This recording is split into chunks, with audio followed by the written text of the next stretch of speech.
Hello everybody, here to you, and welcome to my brand new Let's Play of Kirby 64, the Crystal Shards. This is my favorite Kirby game of all time, and I've been wanting to make a Let's Play of it for a while, and that kind of seems like a running trend with most of the Let's Plays I end up doing on this channel. But, for those of you who don't know how Kirby works, this is a 2D platformer where you're able to steal enemy powers. So we were able to eat that bubble enemy, and we were able to turn into Fire Kirby. But, Kirby 64 has a unique ability, where you can actually combine abilities. So let's throw that. And we now have Fire and Boomerang, which means we basically get to turn into a lightsaber. Yeah, this game is awesome! How did this not become a serious staple in future Kirby games? But anyway, what we'll be doing throughout this Let's Play is we'll be demonstrating every single copy ability like this.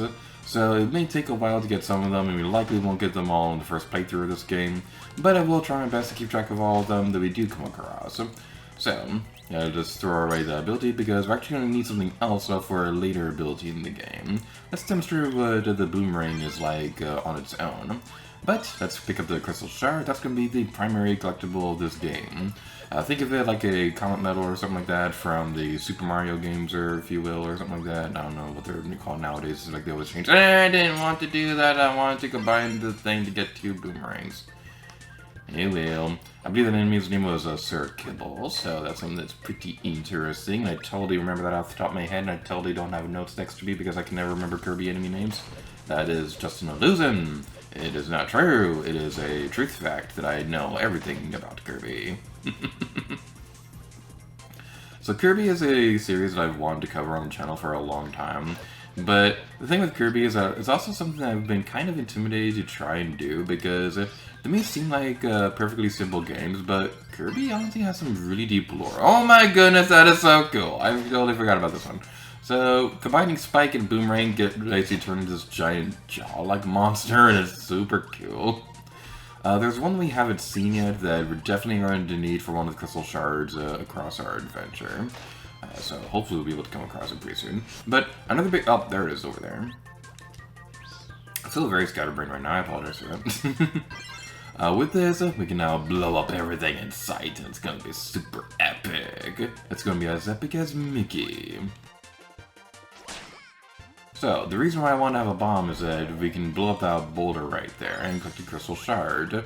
Now, I don't think you'll ever need to combine power-ups specifically to get a reward or anything like that, but I do know that you're going to need certain copy abilities like that if you want to 100% the game. That didn't work the way I was hoping. I was trying to get the bomb fire ability. Bleh, words are difficult to speak when you have a speech impediment. I can't even say speech impediment.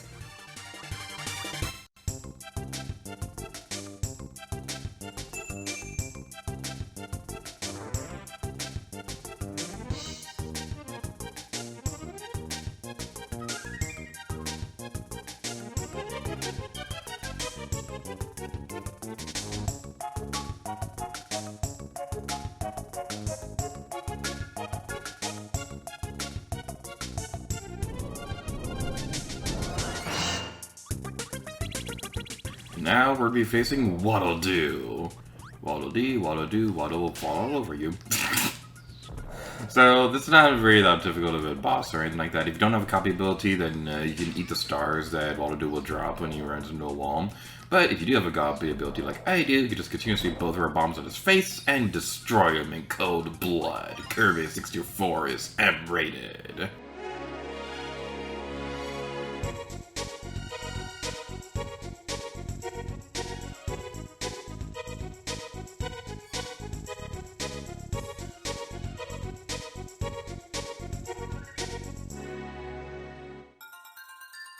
So this right here is going to be our end minigame, where we're going to try to jump as far as we can, and we failed.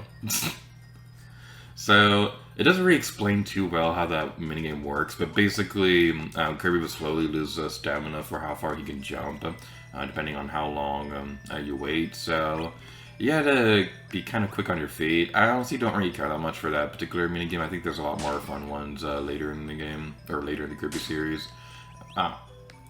Okay, I thought we lost our brown ability, but now we can do this, and we can turn into fireworks! Kirby, you're a firework. I'ma let your colors burst. Make 'em going, We're gonna leave 'em going, Kirby, you're a firework. Okay, I'll stop. I love this game. I've been wanting to do this forever, and since other games were more of a priority for me at the time, but now we can finally let's play Kirby 64, and that makes me super happy. Honestly, another big reason why I wasn't sure which Kirby game I'd want to do for a while is because I wasn't sure which one I would want to do first. Because Kirby 64 is my favorite game in the series, but I also really like other ones, like, I love Kirby's Epic Yarn. I absolutely love that one. But another favorite is like Kirby Triple Deluxe and things like that. But a big reason why I chose a Kirby 64 for the first Kirby Let's Play is because, first of all, it's been a while since we did a Nintendo 64 game. That thing is hurting us. Let's, is it gonna go out there? Okay. I guess I'll get my comeuppance for, I don't know, I was going there. I want to go back for a little bit because there's an ability in this area that I want to demonstrate. It's honestly one of my favorites. So, if we go like this, now we'll have Spark Kirby, and like that, we'll get like the force field and things like that. I believe how this one works is as you move the D-pad around, you get a little bit more powerful. It's a pretty interesting ability, but this is probably one of my favorite ones. If you combine Spark and Freeze, Kirby turns into a fridge. This is so fun. Now, a pretty interesting detail about this is that the actual food itself changes depending on the region you're playing the game in. The food in the North American version, the one I'm playing, is based more so on foods that are popular here. But I also believe in the Japanese version, some other food like rice balls can also appear from that as well. So it's something that's very worth mentioning. It's really weird because rice balls were mostly removed from this game, but you can still see them at the end because, well, actually, I shouldn't say that yet. So now let's get over this way. And continuing my train of thought from before, the big reason why I chose this one was actually because of two other Let's Players. So, like I said, the three big Kirby games I was thinking about covering were this one, Epic Yarn, and Triple Deluxe. Now, Chuck Connery had done a Kirby Triple Deluxe Let's Play recently, and around that time I still hadn't quite finished the game. It was only really after I finished it that I thought about making videos on it, but I also figured that Chuck Connery did his Let's Play recently-ish, so probably be a bit too soon for me to do mine. And the same mindset when the James Earls did his Let's Play of Kirby's Epic Yarn, because I love that game, but I also don't want to Let's Play a game too soon after watching somebody else do one of their Let's Plays, because, like, I just kind of feel like that it makes, words are difficult, that just kind of makes me feel like there's too much of that game in my life at once. That's kind of like a big reason why I wasn't that fond of my Let's Play Super Mario 3D World. I never Let's Play the game. Super Mario 3D Land. Why can't I speak words today? Why can't I speak words today? Why are words difficult? I want my mommy. But anyway, that enemy was Big Bouncy, and now we murdered him in cold blood.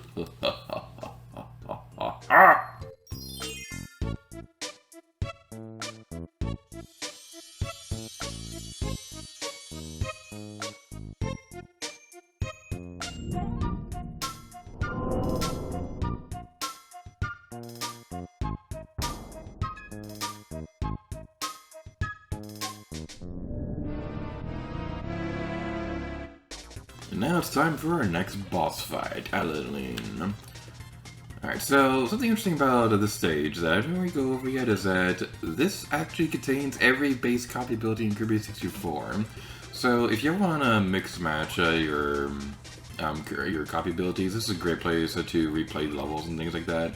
But something else that's worth mentioning is this particular boss fight. So I believe the sprites are meant to resemble the art style of Kirby's Dream Knight 3 for the Super Nintendo.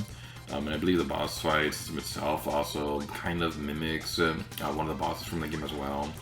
And the only reason why I know this is because of one of my favorite moments on the collab channel. James and Pancake were struggling with this one boss in Dream Knight 3. It was great. Alright, we're gonna wait for you to do things, and we can do that. Hopefully we'll be able to destroy you pretty soon. I don't remember your name off the top of my head, so I'm going to call you Billy Bob. Billy Bob, you're going to be destroyed. You know the thing where you have as a kid where like you make up like imaginary friends and things like that? My sister had one named Billy Bob, and it was always one of the funniest things ever. I don't remember this guy's name. Oh, we are almost dead. We are almost died. We are almost deceased. We are dead.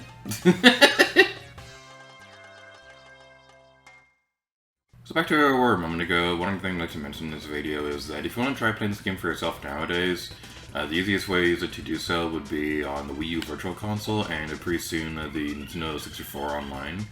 Now, I'm playing this on the Wii U Virtual Console for a couple of reasons. One, I do have this on the Wii Virtual Console, but the only way that I can record that with my current capture card is to use an HDMI adapter thingy, and that can kind of mess up with the aspect ratio of the gameplay footage. So, recording with the Wii U Virtual Console really is going to be like the best way to record with the best quality. But I also decided not to wait for the Nintendo 64 version, for the Nintendo Switch version of this game to come out, because Nintendo 64 Online is weird. There's a lot of really minor things that can kind of drag it down, but the big reason why I decided not to go with that version is that the borders on the end, you can't turn them off, and I don't want to go through the effort of removing them. So, this is the reason why I'm going with this version of the game. But when it does come to Nintendo Switch Online, it definitely will be worth it, in my opinion, because one of the nice things about Switch Online is the fact that, what am I trying to do here? One of my favorite things about the Switch Online is that it introduces you to games that you probably wouldn't have checked out otherwise. So, like, I didn't really care that much for Dr. Mario, like, at all before Switch Online was a thing, but now I play it, like, all the time. Same with, Panel Depon and things like that. Are you gonna stop running back and forth? Can I kick you? I can kick you! Yay!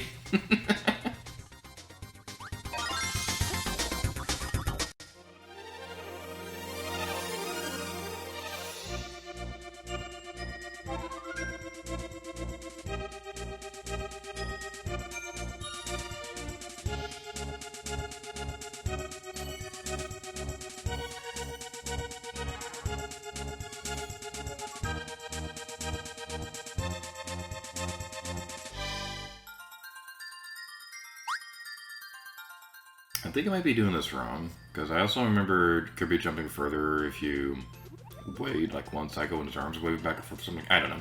But anyway, that's going to be it for this episode of Kirby 64. So thank you all so much for watching this episode. In the next video, we'll be finishing up level 1 Pop Star.